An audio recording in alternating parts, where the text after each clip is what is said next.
Hello everyone, तो कैसे हैं आप लोग। आशा करते हैं कि सभी लोग मस्त होंगे। तो दोस्तों, आज हम डिस्कस करने वाले हैं क्लास 11th का चैप्टर 8 ग्रेविटेशन। ठीक है, इससे रिलेटेड हमने ऑलरेडी एक वीडियो को अपलोड कर दिया है। यदि आपने उस वीडियो को नहीं देखा है तो उसका लिंक हमारे डिस्क्रिप्शन बॉक्स में दिया हुआ है, एक बार जाएं, उस वीडियो को देखें। आपको इसका इंट्रोडक्शन बड़ा ही क्लियरली समझ में आएगा। और आज जो हम पढ़ाने वाले हैं आपको, वो टॉपिक है हमारा एक्सेलरेशन ड्यू टू ग्रेविटी। ठीक है, एक्सेलरेशन ड्यू टू ग्रेविटी पे हम कंप्लीट चर्चा करने वाले हैं कि एक्सेलरेशन ड्यू टू ग्रेविटी क्या होता है, इसकी वैल्यू कितनी होती है, इसमें वेरिएशंस कैसे आते हैं। जो एक्सेलरेशन ड्यू टू ग्रेविटी है आप जानते हो वो वेरी भी करता है। ठीक है, तो किस वे में इसमें वेरिएशन आता है, तो इन सारे टॉपिक्स के बारे में हम कंप्लीटली डिस्कशन आज के इस लेक्चर में करने वाले हैं। तो इसको समझने के लिए आपको ग्रेविटेशनल फोर्स जानना जरूरी है, वो वेक्टर फॉर्म में कैसे वर्क करता है ये भी जानना जरूरी है। ठीक है, तो इसलिए आप जाएं और पहले हमारे फर्स्ट वीडियो को देखें, उसके बाद में इस वीडियो को देखेंगे तो बड़ा ही क्लियर आपको समझ में आएगा। ठीक है, तो आइए देर ना करते हुए स्टार्ट करते हैं आज के हमारे टॉपिक को। आज का हमारा टॉपिक है acceleration due to gravity. Acceleration due to gravity. ठीक है, एक्सेलरेशन ड्यू टू ग्रेविटी को हम स्मॉल जी से रिप्रेजेंट करते हैं।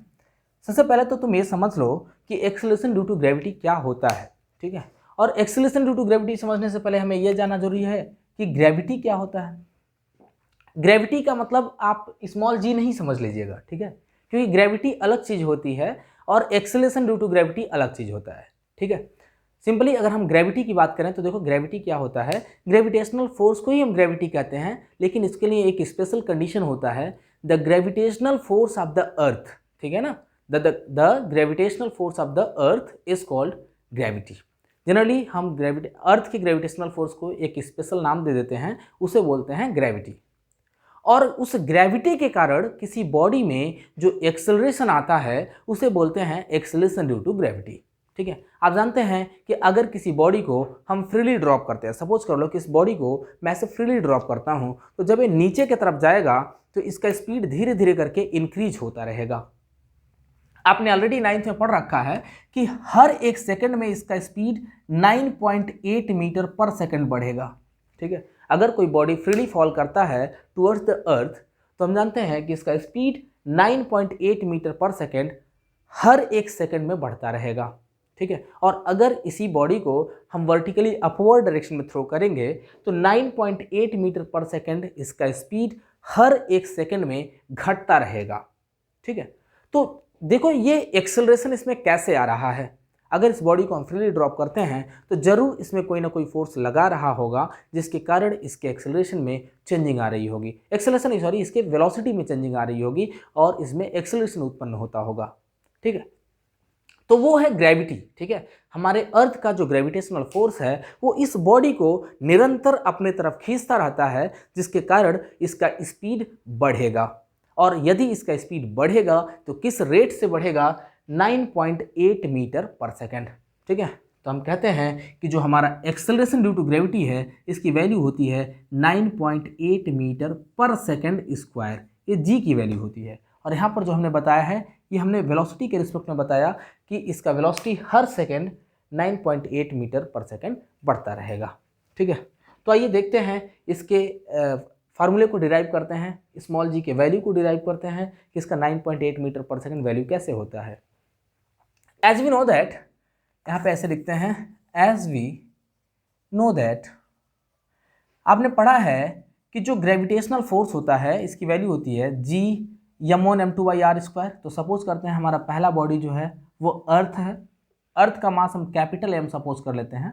ठीक है, अर्थ का मास हमने मान लिया कैपिटल एम, और कोई दूसरा बॉडी है जिसका मास हमने स्मॉल एम माना है, और अर्थ के सेंटर से लेकर के यहाँ तक का जो दूरी है इसको हमने कैपिटल आर मान लिया।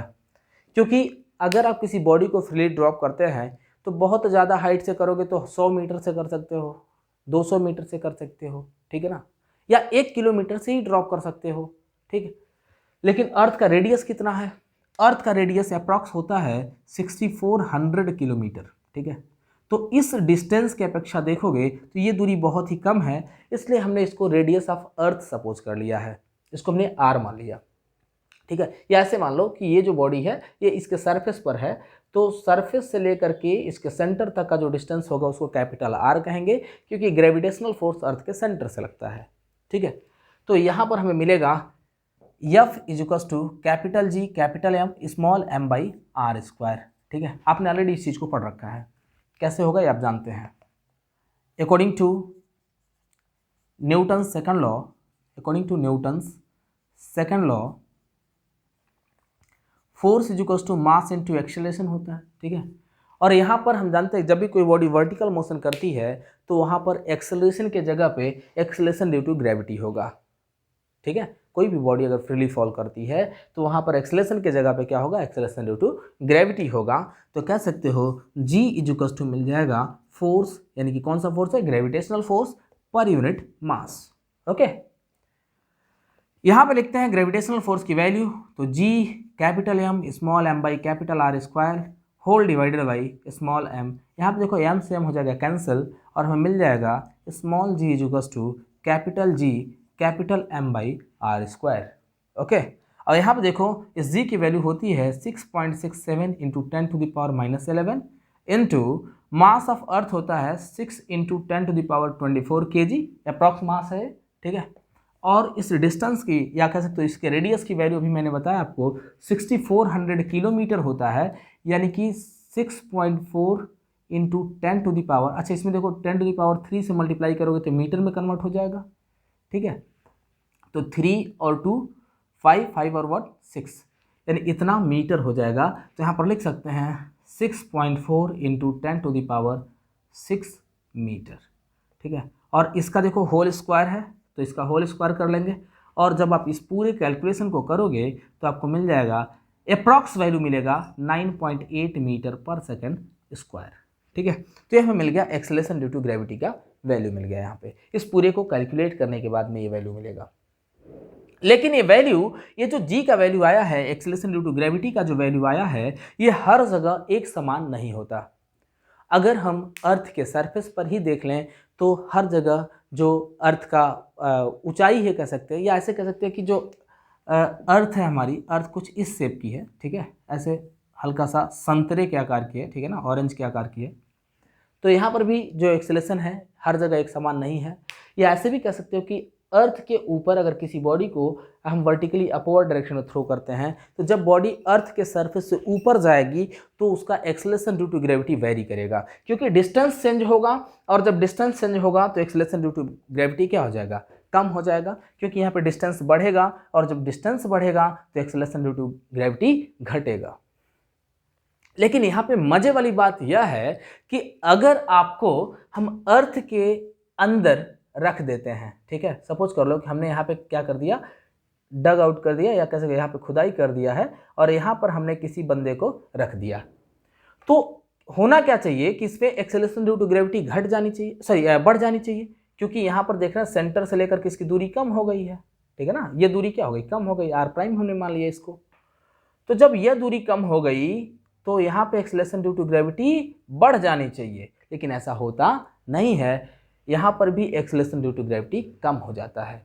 यानी कि अगर आप अर्थ के सरफेस से कुछ ऊंचाई पर किसी बॉडी को रखते हो तो वहाँ पर भी एक्सेलरेशन ड्यू टू ग्रेविटी कम होगा, और यदि अर्थ के अंदर किसी बॉडी को रख देते हो, in this case also acceleration due to gravity will be decreased. ठीक है, ऐसा क्यों होता है इसे हम डिराइव करके आपको बताएंगे, क्योंकि जब भी हम किसी बॉडी को अर्थ के अंदर रखते हैं, या कह सकते हो कुछ अंदर कुछ डेप्थ पे ऐसे रख देते हैं, मान लेते हैं डेप्थ D है, इस डेप्थ पे जब रखेंगे तो कह सकते हो कि हम अर्थ के सिर्फ उसी मास को इंक्लूड करेंगे जो मास इस रेडियस में आएगा, इस r प्राइम रेडियस में जो मास आएगा, बस इसी को हम लेते हैं। ठीक है ना, न्यूमेरिकल को सॉल्व करने के लिए, या कह सकते हो फार्मूले को डिराइव करने के लिए, क्योंकि बस इतने ही मास इस पर ग्रेविटेशनल फोर्स एक्सर्ट करेंगे। तो हम देख रहे हैं कि मास की वैल्यू डिक्रीज हो गई ना, काफ़ी ज़्यादा मास की वैल्यू डिक्रीज हो गई, और जब मास की वैल्यू डिक्रीज करेगी तो कह सकते हो इस कंडीशन में भी एक्सेलरेशन ड्यू टू ग्रेविटी कम हो जाएगा। ठीक है, तो दोनों ही कंडीशन में अगर किसी बॉडी को अर्थ से कुछ ऊंचाई पर फेंकते हैं तो भी उसका एक्सेलरेशन ड्यू टू ग्रेविटी कम हो जाएगा, और यदि किसी बॉडी को अर्थ के अंदर रख देते हैं किसी डेप्थ पर तो भी उसका एक्सेलरेशन ड्यू टू ग्रेविटी घट जाता है। ठीक है। तो आइए देर ना करते हुए डिराइव करते हैं उन दोनों इक्वेशन को, जिसका नाम है variation of acceleration due to gravity. ठीक है, तब तक वीडियो को पॉज करके इसे नोट कर लो, फिर हम इसे इरेज करते हैं और आगे बढ़ते हैं अपने अगले टॉपिक की ओर।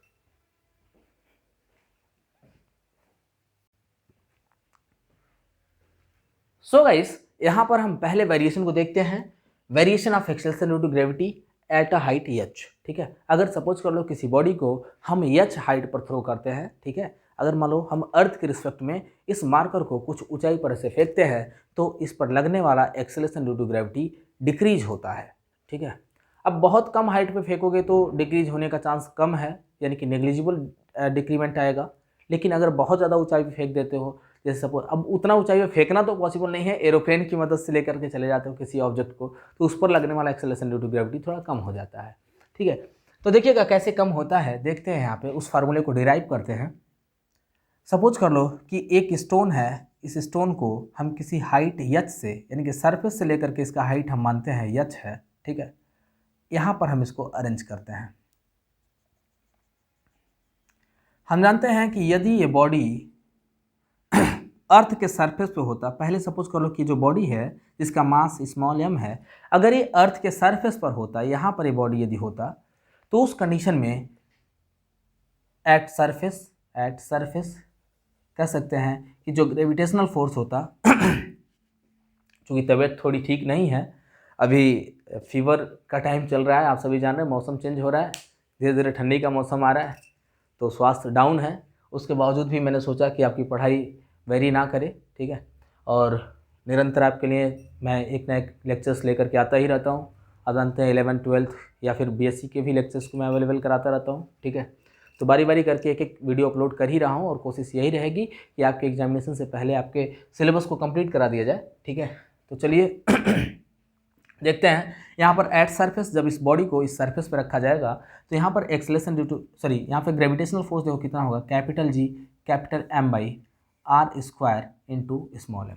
ठीक है, अच्छा यहाँ पर देखिएगा कि जो ग्रेविटेशनल फोर्स होता है, ग्रेविटेशनल फोर्स वेट के बराबर होगा। ठीक है, ग्रेविटेशनल फोर्स किसके बराबर होता है, वेट के बराबर। हम सभी जानते हैं कि वेट क्या है, किसी भी बॉडी का वेट ग्रेविटेशनल फोर्स के बराबर होता है, क्योंकि इस जी की वैल्यू होती है capital G capital M by R square, ठीक है, इंटू स्मॉल m है। तो देखो ये ग्रेविटेशनल फोर्स की वैल्यू होती है और यही वैल्यू हमारा आ गया वेट का। ठीक है, तो हम चाहें तो इस ग्रेविटेशनल फोर्स की जगह पे लिख सकते हैं mg और इसका वैल्यू आ गया capital G capital M by R square. ठीक है, ये हमारा मिल गया first equation. And next step में AIC को हम चाहें तो कैंसिल कर सकते हैं, m से m कैंसिल हो गया और हमें मिल जाएगा, चलिए देखते हैं, थोड़ा और आगे सॉल्व करते हैं। स्मॉल g इक्वल्स टू मिल गया capital G capital M by R square. ठीक है, this is our first equation. And at a height h, देखते हैं h हाइट पर क्या होगा। आप जानते हैं कि जब भी कोई बॉडी h हाइट पर जाएगी तो अर्थ के सेंटर से लेकर के जो इसकी दूरी है वो हो जाएगी r प्लस h। गले में थोड़ी खराश है तो आप इसे माइंड नहीं करेंगे। ठीक है, चलिए कंटेंट पे ध्यान देना। यहाँ पे क्या है कि देख रहे हैं कि अगर किसी बॉडी को हम इस हाइट h पे रखते हैं जो कि पॉइंट A है, तो सेंटर से लेकर के यहाँ तक का डिस्टेंस बढ़ गया है, ये हो गया r प्लस h हो गया। तो हमें मिलेगा यहाँ पे ग्रेविटेशनल फोर्स की वैल्यू चेंज हो जाएगी, तो F प्राइम में जो कॉस्ट मिल जाएगा capital G capital M small m by, अब डिस्टेंस चेंज हुआ तो लिखेंगे r प्लस h का होल स्क्वायर। ठीक है, क्योंकि मास तो दोनों का कांस्टेंट है, अर्थ का भी मास कांस्टेंट है और इस बॉडी का भी मास कांस्टेंट है, तो चेंज हुआ है डिस्टेंस, तो इसलिए हमने लिख लिया r प्लस h का होल स्क्वायर। यहाँ पर दूरी r थी तो r का स्क्वायर, इधर दूरी r प्लस h हो गई तो r प्लस h का होल स्क्वायर।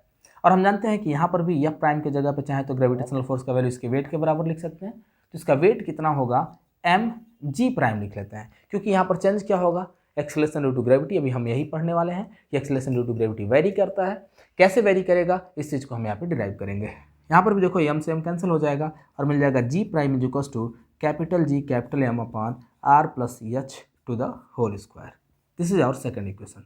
ठीक है, अब देखना यहाँ पे क्या करते हैं, सेकंड इक्वेशन को फर्स्ट इक्वेशन से डिवाइड करेंगे, हमें वैल्यू मिल जाएगा।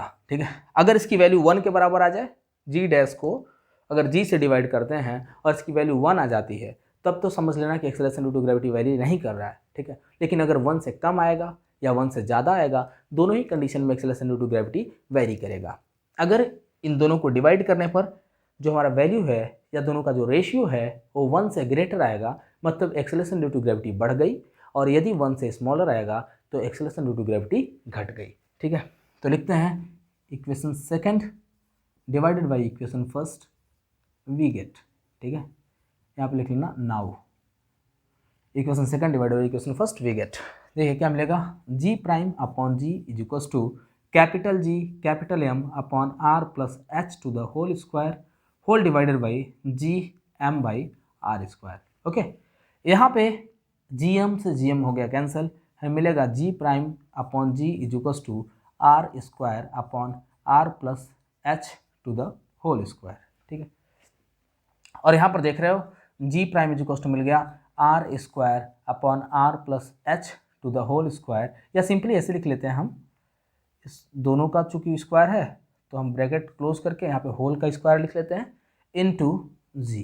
ठीक है, अब यहाँ पे ध्यान से देखो तो आपको दिखाई देगा कि ये जो वैल्यू है ये 1 से स्मॉलर है। ठीक है, 1 से स्मॉलर कैसे, क्योंकि ऊपर की वैल्यू छोटी है और नीचे की वैल्यू बड़ी है, तो कह सकते हैं ये पूरा टर्म 1 से स्मॉलर है। तो यहाँ पर मिल जाएगा, ऐसे लिखोगे here R upon R plus H is smaller than 1, therefore G prime will be smaller than G. Okay, तो लगभग आपको समझ में आ गया होगा कि जब भी किसी बॉडी को हम किसी हाइट पर फेंकते हैं तो उसके एक्सेलरेशन ड्यू टू ग्रेविटी की वैल्यू घट जाती है। ठीक है, आइए अब अपने अगले टॉपिक की ओर चलते हैं, तब तक आप वीडियो को पॉज करके इसे नोट कर लें। ठीक है, फिर हम बढ़ते हैं अपने अगले टॉपिक की ओर।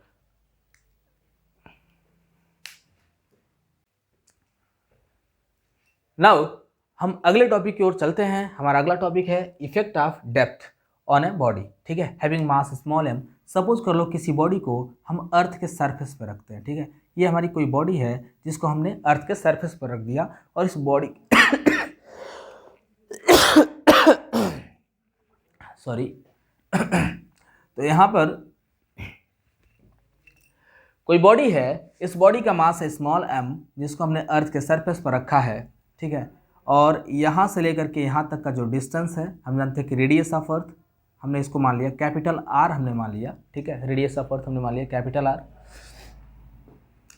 तो इस कंडीशन में हम जानते हैं कि जो इसका एक्सेलरेशन ड्यू टू ग्रेविटी होगा, चूंकि mass of earth capital M है, तो here acceleration due to gravity G is equals to मिल जाएगा capital G capital M by R square. ठीक है, ये हमारा पहला इक्वेशन मिल जाएगा। अभी बताया हूँ आपको, तबीयत थोड़ा सही नहीं है।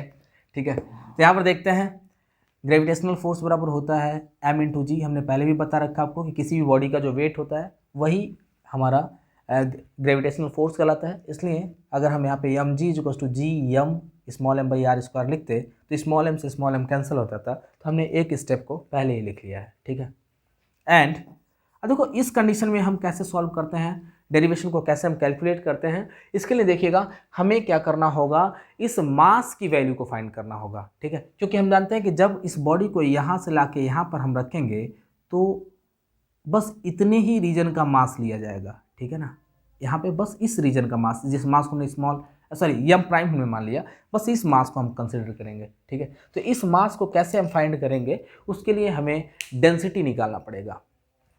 तो हम जानते हैं, ऐसे लिख सकते हो क्या, एंड मास ऑफ अर्थ बराबर हो जाएगा, अब जानते हैं कि डेंसिटी बराबर होता है मास पर यूनिट वॉल्यूम। ठीक है, तो यहाँ से मास का वैल्यू मिल जाएगा आपको वॉल्यूम इंटू डेंसिटी, क्योंकि वॉल्यूम इधर जाएगा मल्टीप्लाई हो गया, तो मास इज इक्वल्स टू मिल जाएगा वॉल्यूम इंटू डेंसिटी। वॉल्यूम की वैल्यू कितनी होगी, वॉल्यूम की वैल्यू होगी 4/3 पाई आर क्यूब। ठीक है, क्योंकि ये टोटल वॉल्यूम ऑफ द अर्थ है, क्योंकि टोटल वॉल्यूम ऑफ अर्थ जब हम फाइंड करेंगे तो पूरे रेडियस को हम कंसिडर करेंगे इनटू रो। ठीक है, ये हमारा मिल गया पहला इक्वेशन। चलो इसको हम पहला इक्वेशन कंसिडर करते हैं। एंड अगर हम जी प्राइम की वैल्यू की बात करें तो हो जाएगा capital G capital M prime upon R minus D का होल स्क्वायर। क्योंकि ये डेप्थ हमने मान लिया डी है, तो ये दूरी कितना हो जाएगा, आर माइनस डी हो जाएगा। ठीक है, क्योंकि टोटल आर है तो ये मिल जाएगा आपका r माइनस डी। तो यहाँ पर हमने लिखा r माइनस डी का होल स्क्वायर। हमने अभी बताया आपको कि यहाँ पर हम मास के वैल्यू को कंसिडर करेंगे, ठीक है। अच्छा एक मिनट, यहाँ पर हमने मास का वैल्यू रखा नहीं है तो रख लेते हैं पहले, ठीक है। तो यहाँ पर देखो small G is equal to मिल जाएगा, therefore small G is equal to मिलेगा कैपिटल जी, एम के जगह पे एम का वैल्यू रखते हैं 4/3 pi R cube into rho whole divided by R square, ठीक है। चलिए आगे बढ़ते हैं। एंड इस जी डैश बराबर मिल जाएगा हमें G capital M prime upon R minus D to the whole square, ठीक है। यहाँ पर देखो, यहाँ पर भी हम एम प्राइम का वैल्यू रखते हैं, तो एम प्राइम का वैल्यू देखो कैसे निकालेंगे, M prime is equal to मिल जाएगा वॉल्यूम यानी 4/3 पाई आर माइनस डी का होल स्क्वायर, ठीक है, इनटू यहाँ पे मिल जाएगा रो। ये हो गया हमारा सेकेंड इक्वेशन, और इस इक्वेशन के हेल्प से हम यहाँ पे रख सकते हैं जी प्राइम का वैल्यू, सॉरी इसको हम फर्स्ट इक्वेशन ना मान के हम इसको मान लेते हैं फर्स्ट इक्वेशन, ठीक है।